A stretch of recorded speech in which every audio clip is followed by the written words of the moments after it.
Hi everyone! Today is the book review of How to Win Friends and Influence People.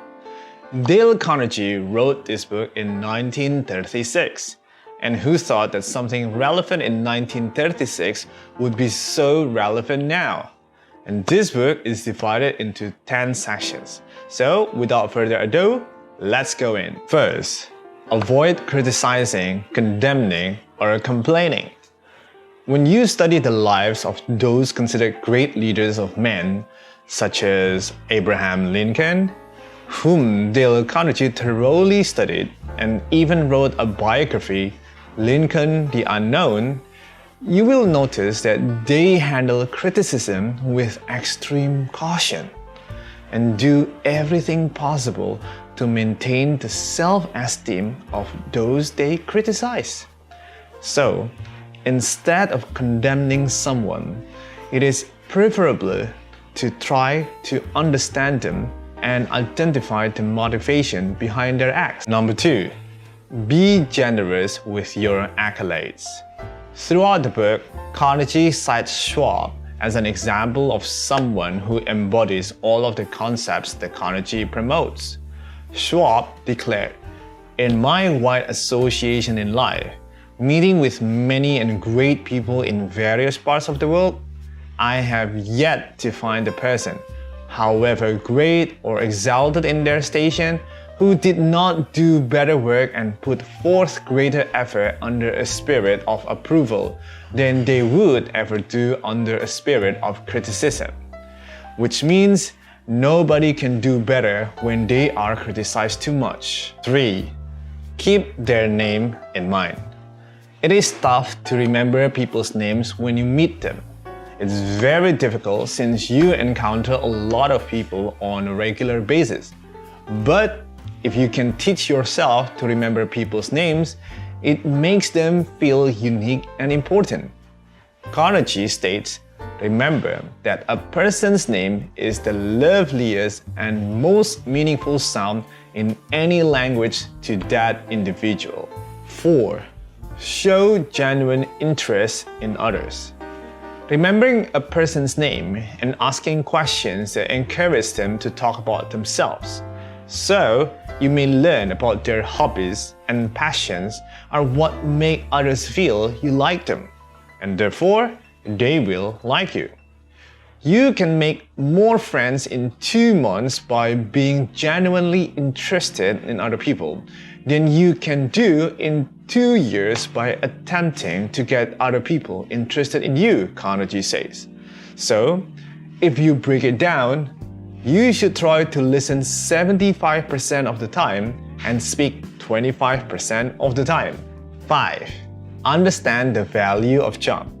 People like you is something that is rarely spoken in the job search market. It's not about skill, where you went to college or who you know. It is about people enjoying you. A decent resume will get you in the door, but charm, social skills, and talent will keep you there. And people will usually choose someone they like to be around over someone that they do not want to be around, even though that person is actually more skilled.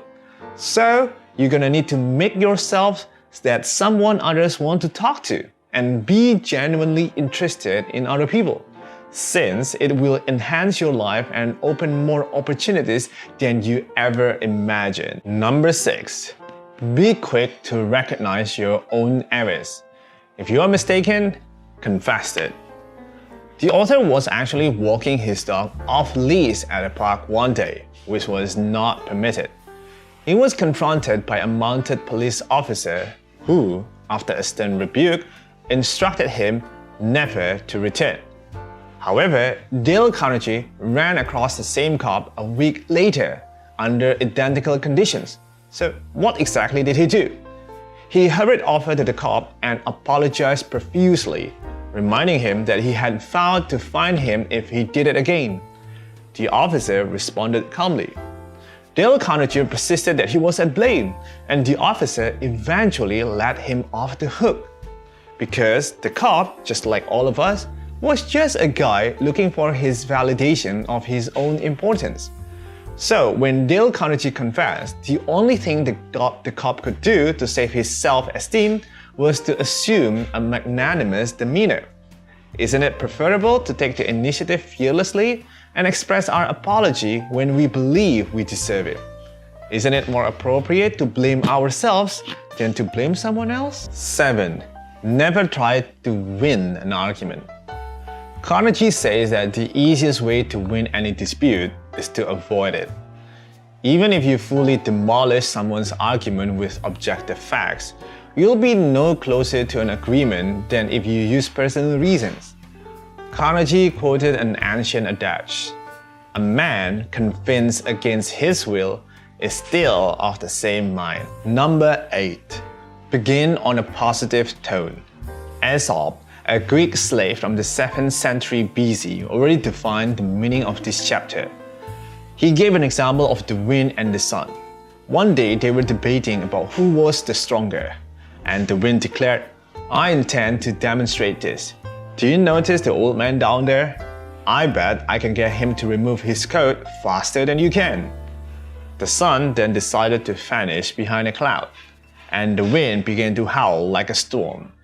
But the stronger the wind blew, the tighter the man clenched his coat around him. The wind eventually got weary and stopped blowing. The sun then appeared from behind a cloud and smiled softly at the traveler. He soon began to feel warm, so he wiped his brow and removed his coat. The sun then told the wind that gentleness and compassion are always more powerful than anger and rage.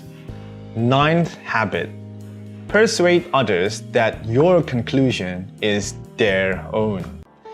Individuals cannot be coerced into believing anything, and persuasive people recognize the power of suggestion of a demand. Instead of telling individuals they are incorrect, try to establish common ground and persuade them that what they truly want is your intended goal, obviously without telling them that is the case. Number 10, which is the last one: make people feel important. Actions speak louder than words. If you say, "I like you, I'm glad to see you," with "Hi, I like you, I'm glad to see you, your presence makes me joyful," you can tell the difference, right? Smiles, praise, remembering their names, getting to know people's hobbies and talking about them make them feel valued. That is the key point of all the preceding ideas. Making people feel valued will make your journey across the globe an immeasurably more pleasant and spectacular experience. Okay, I guess I'm gonna have to bid you farewell right now. Bye everyone!